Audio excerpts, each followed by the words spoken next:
is it? Yes. Okay, hi everybody. How are you doing? Can you see me? Can you hear me? Hopefully you can. All right, let's begin. This is our live stream that we're doing every week on Thursdays. So nice to see you. I see some familiar faces, which is great. Super nice that some people are coming every Thursday to join this.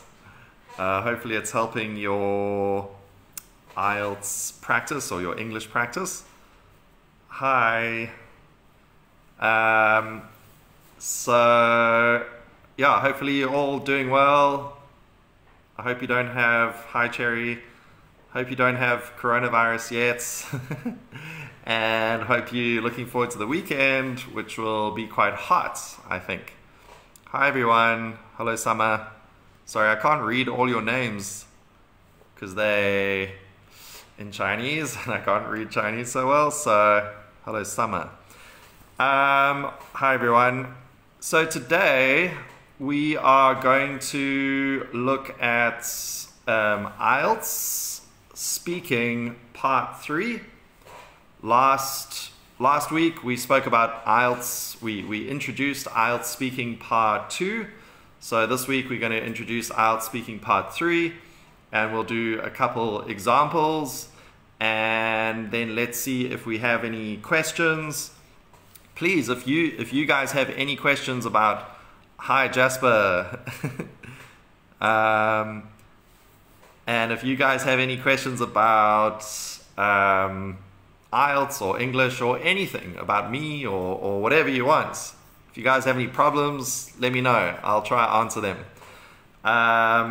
So yeah, if you want to comment right now on this live stream, or later we will put hi Tina, or later we will put this video onto our Facebook page, so you can comment on it anytime, and we will answer those questions in the future, in the following video. So let me know if you have any questions anytime. All right, are you ready? So remember last week we spoke about IELTS speaking part 2. Part 2, you get a little topic card which gives you a question. And hi everyone. And last week we used an example which was, the example was describe a sporting event that you have attended. So just an example, and so you would talk about a sports competition or tournament, maybe at school or university, or maybe something bigger like an international event that you've been to. So that was part 2. So in part 3 we will continue to talk about the topic of sports or sporting events, but I think generally the topic will be sports. Hi Renee and Tina. So let's jump into those. Let's jump into part 3. What is part 3? So part 3 is connected to part 2. The topic you get in part 2 will be the topic you have in part 3. So just one more time, for example, the topic we had last time in part 2 was basically sport. So in part 3, the topic will basically generally be sport. But if your part 2 question was about something about travel, then in part 3, the topic will continue to be about travel. Okay, so the topic is connected. And then you will receive about 3 or 4 questions in part 3, maybe 3 or 4, maybe 5. It depends how quickly you answer them. But the part 3 answers, you have to answer them immediately. So you don't have any time to wait. They ask you the question and you start to answer. And And the questions are a little bit more difficult because they want you to think a bit, and they want you to maybe compare a little bit and give some good detail. So for part 3, your answer should be about, I think, more than 30 seconds, probably around 40 or 45 seconds, which is quite long, right? Okay, so you want about a, let's say, 40-second answer, and in those 40 seconds you want to answer the question and describe it and give details and try to even compare a little bit. Okay, so if you are an IELTS student and so now let me compare this part 3. I tell my students it's a little bit like writing task 2, where you have an argument essay. So speaking part 3 is a little bit like writing task 2, because it's kind of like an argument. Okay, so try to do that. Could this kind of short speaking expand 30 minutes, Renee?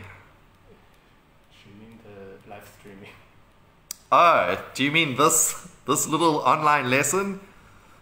Could this live stream be 30 minutes? I'll have to talk to my boss. If you want a longer lesson, come join us for the live lesson. Okay, we'll see. No, we're just keeping it short. For now, I don't know. We'll see. But thanks for asking. Come join a real class. That's the best way. Okay, so we on part 3, and so remember your answers should be about 30 to 40 seconds. The questions are difficult, so you need to take your time to explain it and sort of compare and contrast, and you'll probably get about 3 or 4 or 5 questions in part 3. Okay, that's it. So let's have a look at some examples. So remember last week the general topic for part 2 was sport. So we will do that again. So the examiner will say, okay, we're on part 3 now. We're talking about sport. And the question is, all right, so I'm looking at a question. What benefits do international sporting events bring? What benefits do international sporting events bring? Okay, that's a great question. So like I said, it's not easy. Like you have to think. And so for this answer, we probably want we want two ideas here. Let's try to think of 2 ideas. What benefits do international sporting events bring? So I'm thinking of ideas. I'm thinking, okay, there's like the Olympics, and you have maybe the World Cup, FIFA World Cup, or Rugby World Cup, or Cricket World Cup, or maybe some big international baseball competition, or maybe those tennis, like the ATP Grand Slam tennis tour, or Wimbledon, something like that, right? Or maybe it's a sort of under 21 championship of something. Okay, so there's lots of international sporting events. What benefits do these international sporting events bring? So I would say the first benefits that international sporting events bring is that it brings that local, the country that's hosting the sporting event, it'll bring them a lot of exposure, and it might even bring a boost to their economy, because lots of people will visit that country during that time. So if your country hosts the FIFA World Cup, hundreds of thousands of people will come to that country to be watching it. So that'll be a huge boost to the economy and tourism. Okay, so that's the first thing. The second thing I would say, the second benefit is that international sporting events are a great way to bring countries and people all around the world friendship against the other team. So if I'm standing in the in the stadium, or I'm at a pub or a bar, or I'm outside watching it somewhere, or I'm in the stands, wherever. If the other team is there, maybe it's Australia or England or America or whatever, or Taiwan, then we're going to have this nice friendly rivalry, which is so fun. It's like such a nice way to meet people and become friends with people. It's never, maybe 2% of the time it might be a bit aggressive, but 99% of the time it's like friendly and respectful. That's the nice thing about sports. Sports is a very like respectful thing. Even if you lose, you still respect your opponent. All right, so those would be my two things, and that would be my answer. There's another question which is so much more difficult, and really it could be any answer. The question is, are you ready? Are you ready for this, everybody? The question is, the money professional sportsmen earn is significantly higher than the earnings of other professionals. Is it justified? Okay, so professional sportsmen, they're saying professional sportsmen's earnings are significantly higher than other professionals, such as, I don't know, doctors, teachers, lawyers, nurses, engineers, any job. Is this justified? Meaning, is this reasonable and does it make sense? Is this a good thing? Okay, so my advice is just choose something immediately. Just choose yes or no. Don't think about it too much. Just go with your instinct and say yes or no, and then think of a reason or maybe two reasons why. Okay, so or you could go so think of a yes or no, and then think you could like do one and the other. Remember what I said about writing task 2. You could contrast it. But you should sort of have a final opinion. Okay, so what do you guys think about that? Do sports stars get paid way too much? So I think my feeling is yes, they probably do. If you think about football players and baseball players, they get paid, and basketball players, they get paid ridiculous amounts of money. They're really good at what they do, but I don't know. We're all trying our best, right? So shouldn't the wealth be spread a little bit more? All right, I've got a question here. Let's see, somebody's asking, if I don't understand what the examiner said, can I ask the examiner to say the question again? All right, that's a great question. So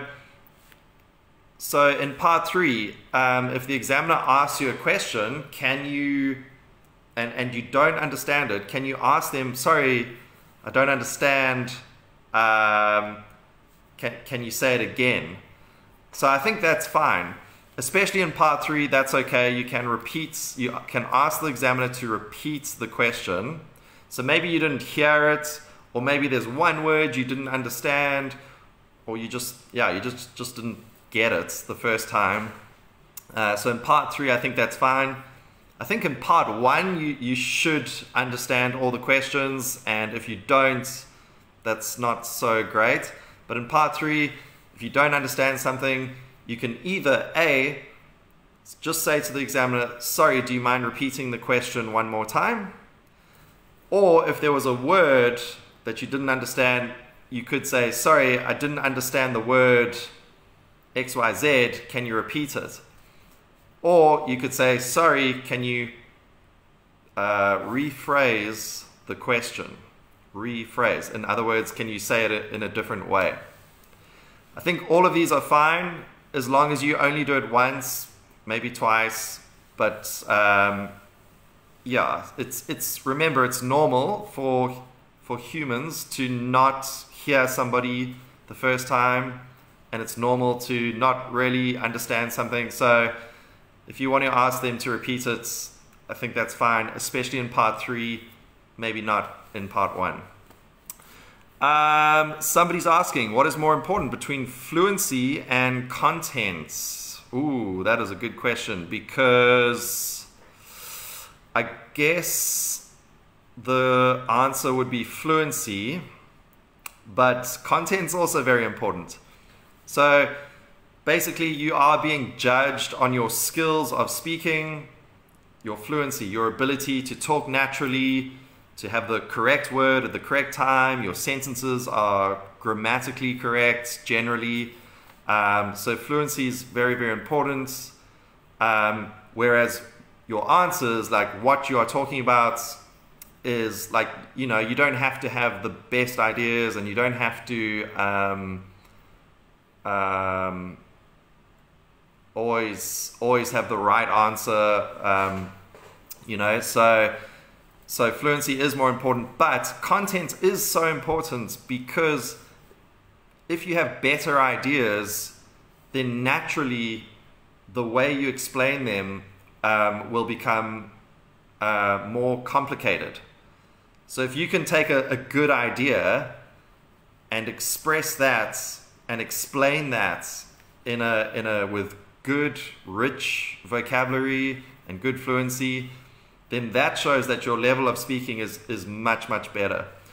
So I would say these are quite equal, but yeah, of course, fluency is the most important because it's a speaking test. But yeah, having better ideas is so much better. For example, if they say describe a restaurant, and somebody chooses McDonald's, and then somebody chooses some awesome little unique Italian restaurants in some country they went to, or some little town, which answer do you think is going to be more interesting and have more better vocabulary and better descriptions?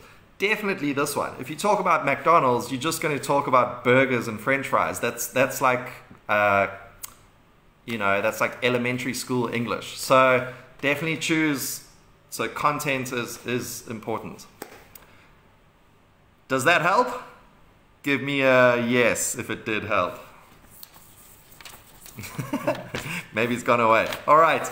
Okay, everybody, we are at the end. So I hope that was useful. Part 3, really difficult. It needs practice. So it's probably the most difficult part of the whole speaking exam. So do not ignore it. It really tests your fluency and your ability to describe things. Next week, we're going to look at IELTS writing part 1. We'll just do a little introduction into writing IELTS part 1. And of course, any questions you have, please let us know. Please join us. Please send us questions. I love your questions. I'm so happy when I receive your questions and all of your comments and your greetings and everything. So please join us next time. Great. I'm so glad that helped. Yeah, thanks for your question. All right. Goodbye, everyone. Bye-bye.